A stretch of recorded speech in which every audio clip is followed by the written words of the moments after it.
Hey guys, welcome back to my channel. I just wanted to do a video on some bodybuilding myths that everyone kind of hears or believes, or just like things that are so untrue that I feel like keep people from getting healthy the right way or doing the right things to get healthy.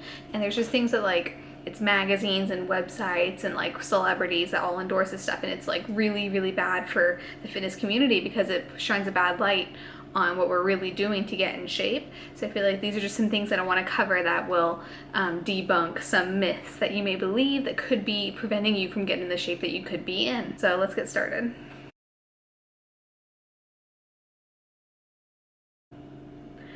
So one of the most annoying things that you can hear as a female bodybuilder or a female weightlifter or just an athlete in general is that lifting will make you bulky.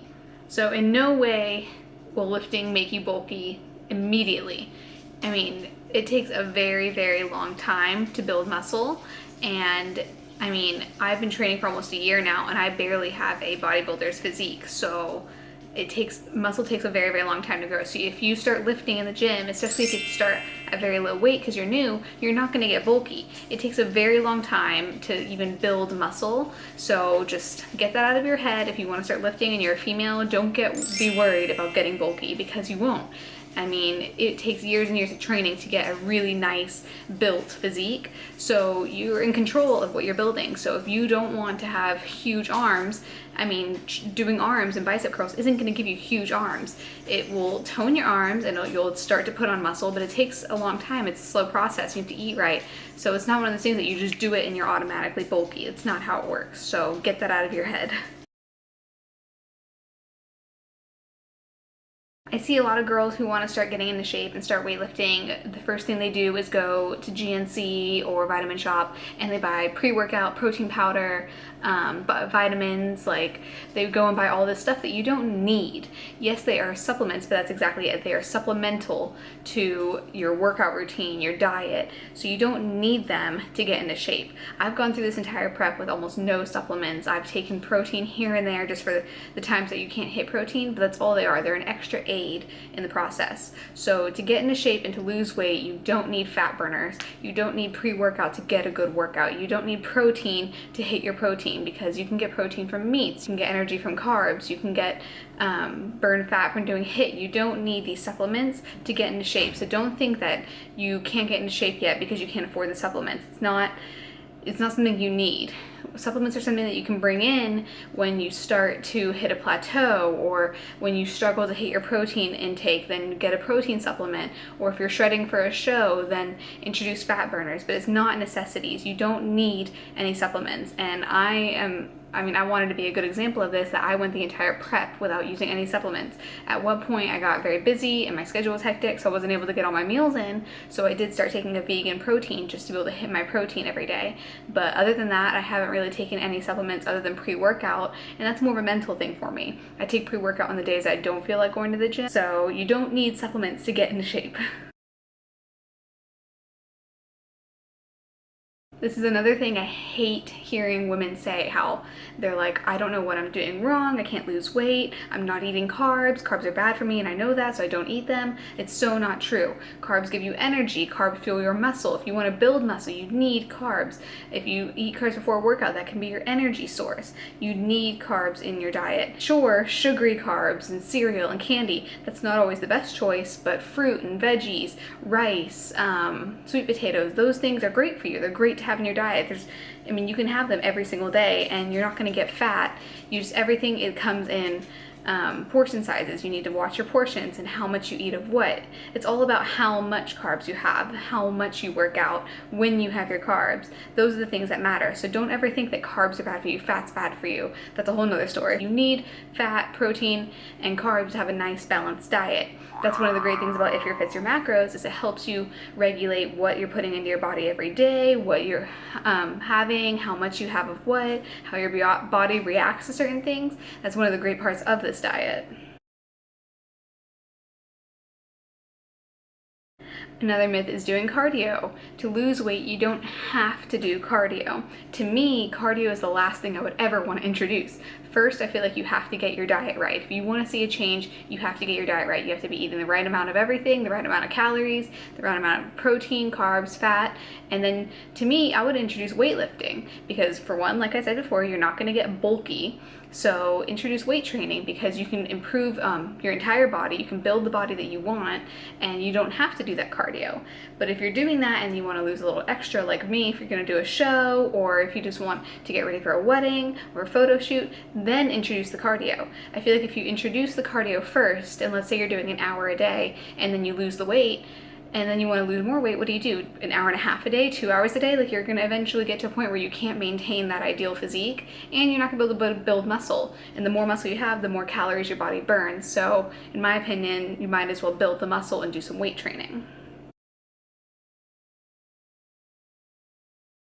Meal prepping is a very fad thing to me, I guess. You don't have to meal prep to lose weight. You don't have to make all your meals ahead of time. You don't have to plan your meals ahead of time. Yes, it helps, and if you have a crazy hectic lifestyle where you're out for the door at 8 and you're not back home till 8, sure, it's probably really great for you to meal prep, but you don't have to do it. It's not something that you have to do to lose weight. I cook all my meals fresh. I luckily have the time at home where I can basically freshly cook every single meal that I'm going to eat. I don't have to pack them all in Tupperware.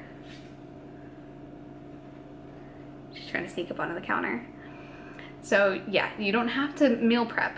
It is a good idea to have an idea of what you're going to have each day, have an idea of what your next meal is going to be, and have a general idea of what you're putting in your body, but you don't have to spend your entire Sunday making 35 meals of Tupperware just to lose weight. That's not how it works. It's just one of those things that it looks cool, people post it on Instagram, so you kind of feel like you're supposed to, but you really don't need to. As long as you have a general idea of what you're having the right amount of food. But I mean, if you have a very hectic lifestyle, yes, meal prep, definitely, that'll help. But it's not something you have to do to lose weight. It's not mandatory. Summer's coming up and a lot of people want to have that bikini body. And they're always like, well, I don't want to mess with my legs, I don't want to mess with my arms, I just want a flat stomach and a six-pack. Well, sorry, but you can't spot reduce. You can do ab workouts, you can do cardio, you can do weight training, you can fix your diet, but you can't just pick a body part and make that transform. I mean, as you diet, you'll lose fat, and that's an overall body thing. Sure, it hits people first. So for me, I lose all the fat in my face, my cheeks get less chubby, and then I start to see it in my arms and legs, and then lastly, my stomach starts to lose weight. So it all just depends on your body, but you can't just pick a body part and modify it. That's not how it works.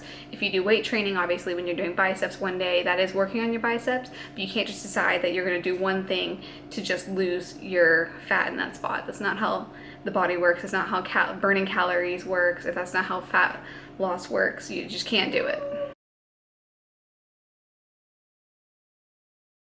Another fad that a lot of people on Instagram come across is green smoothies.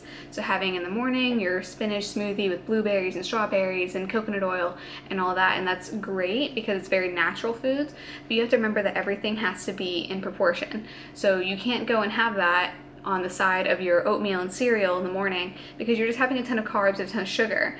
You can have something like that, but you want to make sure that you know what you're putting into your body. So if you're gonna have a green smoothie with lots of sugary carbs and just lots of carbs in general, you might want to have it before you go work out. But just because it looks pretty and it has all real food in it doesn't mean it's good for you. You have to have an idea of what you're putting into your body. And that's another reason I love the If It Fits Your Macros diet, because you start to realize what you're putting in your body, how much of it has what. Like, you'll be surprised that a serving of strawberries has more carbs and more sugar than a whole sweet potato. So it's things like that. You just want to be more aware of what you're putting in your body. On the topic of food, you don't have to just eat chicken and rice or just chicken and broccoli to lose weight either. A lot of people think that the go-to meal is chicken and broccoli, that to get in shape you have to eat chicken and broccoli every single day, have 10 Tupperwares full of it, and that's all you get for the week. Like, that's not the case. Broccoli is very fiberful and it's a very good green vegetable that has a lot of nutrients, and chicken is a very easy, cheap source of protein. So yes, it is a great meal, but you don't have to only eat that to get by. You can have plenty of other sources of protein, plenty of other sources of low-carb vegetables and low-carb meals, but you don't have to stick to chicken and rice or chicken and veggies or frozen meals all the time to be able to get onto a weight plan.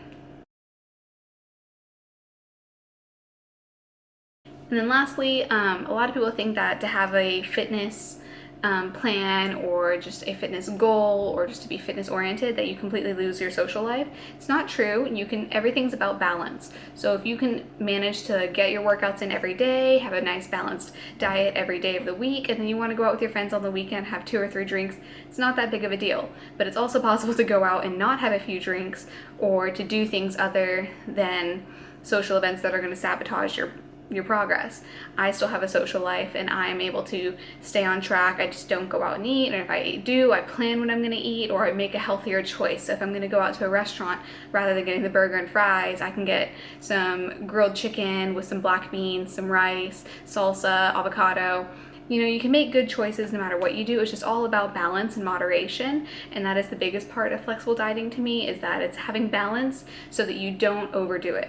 Because if you stick to one thing for a certain amount of time and you get sick of it, then you'll binge, or you won't get enough of this and that. It's all about proportions, balance, and moderation.